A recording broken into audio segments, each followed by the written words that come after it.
Hello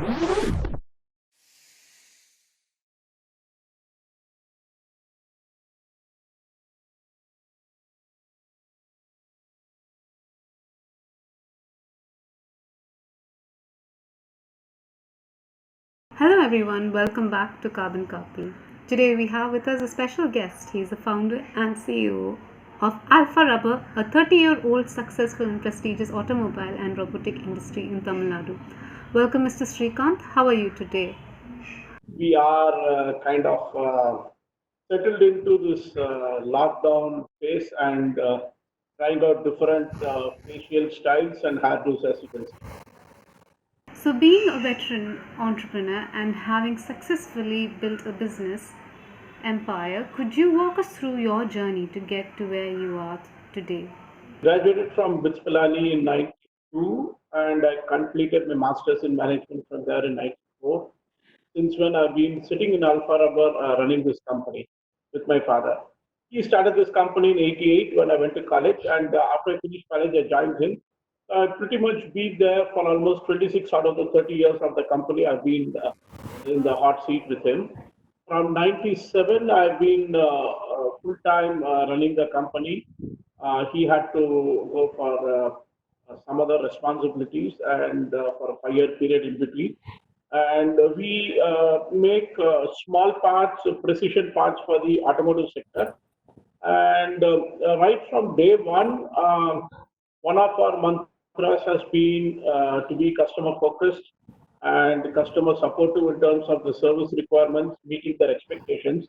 So we are approximately 70% automotive and 30% agriculture, but almost everyone is in the mobility space, if you want to look at it that way. Reflecting back in time, what are some good times in the company's history and some challenging ones too? 92 onwards, we have been doing exports to an automotive spare parts company in the UK, which we did for about 8 years without even knowing the owner on the other side. And that was a clockwork like order every 3 4 months we used to get from the UK for exports, and we were able to satisfy the requirements of quality right from day one. That's the focus. It's not enough if you give customer products, you need to give the customer assured products. That means you need to give them some testing, some test reports, and some assurance that you are giving them a good quality.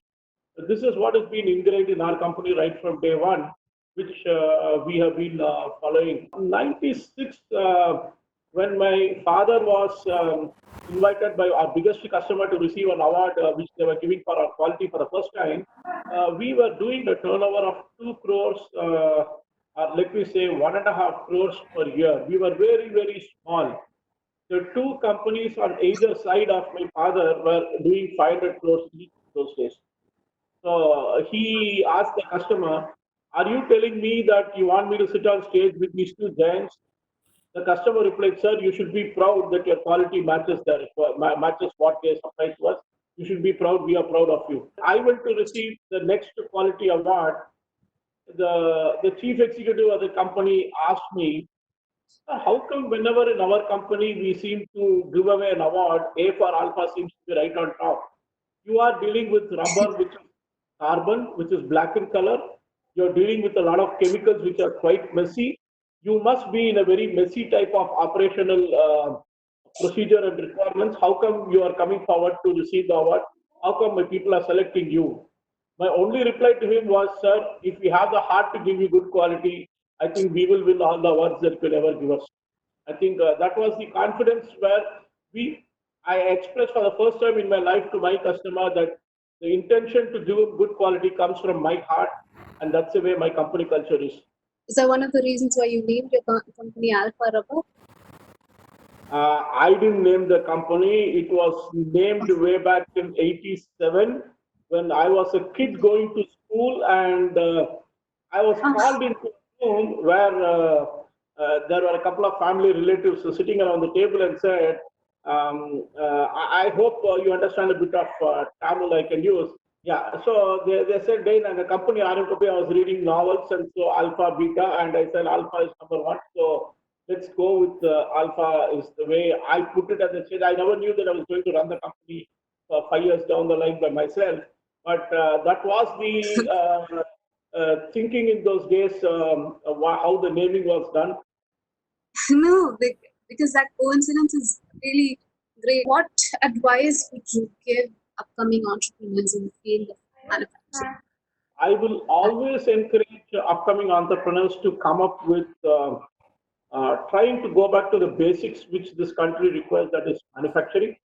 And I will not tell them not to go towards services or IT, but I will say that there are enough people going towards that. We need to pull as many people to manufacturing as possible. This is point number one, is a message that I would like to do. Try to look at manufacturing where you are value adding to the country as a whole by being in the manufacturing space. Point number two, to run any business, you need a market. Now, for many people, this can mean many things.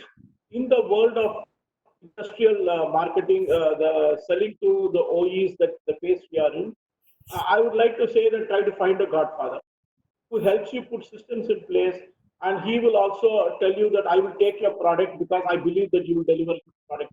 So you need someone called as a godfather industry. The third thing that you need is you need financial discipline. I have made a decision. It's a financial discipline decision that my company's creditor has come first.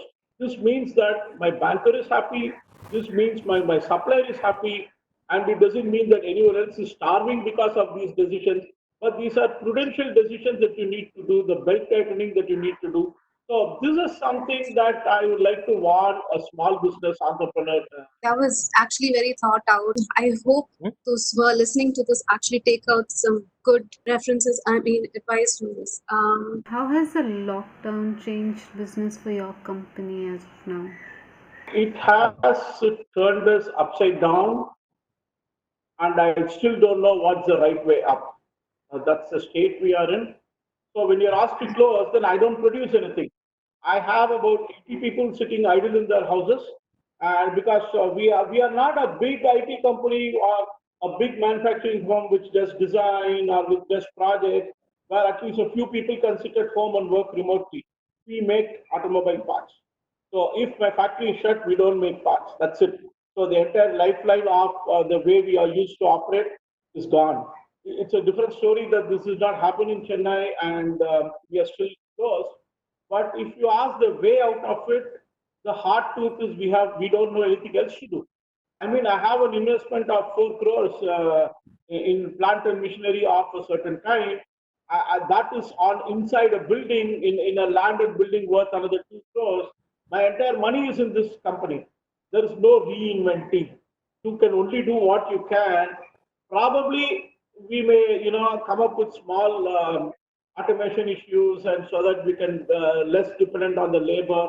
What government policy changes do you think would help revive the sector? Do you have any suggestions to make?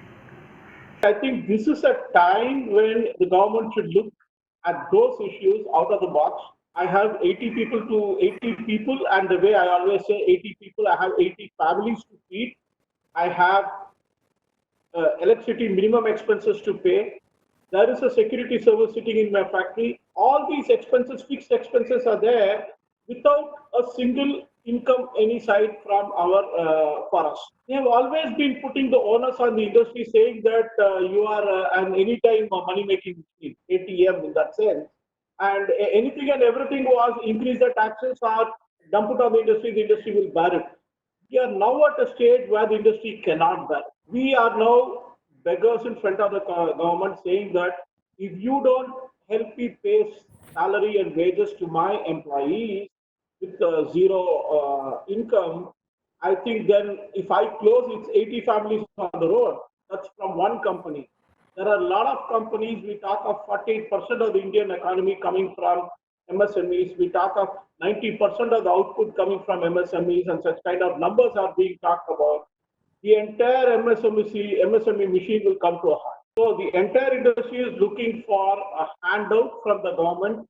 We want the government to give away money to the industries to kickstart them back into operation in these difficult times. Has the Tamil Nadu government done anything as of now for the industrial sector?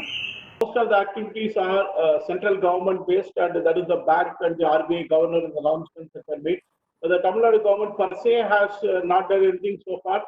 What is with them that we expect is we expect them to push our request to the center, which I believe they have done. That's what they claim. The second thing is what is within them is the local electricity distribution company is their control. So they can add on to their losses and make a central borrowing to offset that loss rather than still keep saying that we are in the loss and let the industry pay for it. So the waiver of electricity bills charges we were asking for, they have not done it. They have only given us a deferment of the last due date to pay the bills. That's all that has been done. They are still saying that charges and actuals will be levied. So we are still waiting for a positive announcement from their side. And that comes to a wrap with Carbon Copy. It was great talking to you, sir, and listening to your views. I would like to give a toast to the future success and prosperity of Alpha Rubber industry and the rise of industries that help make lives easier for us.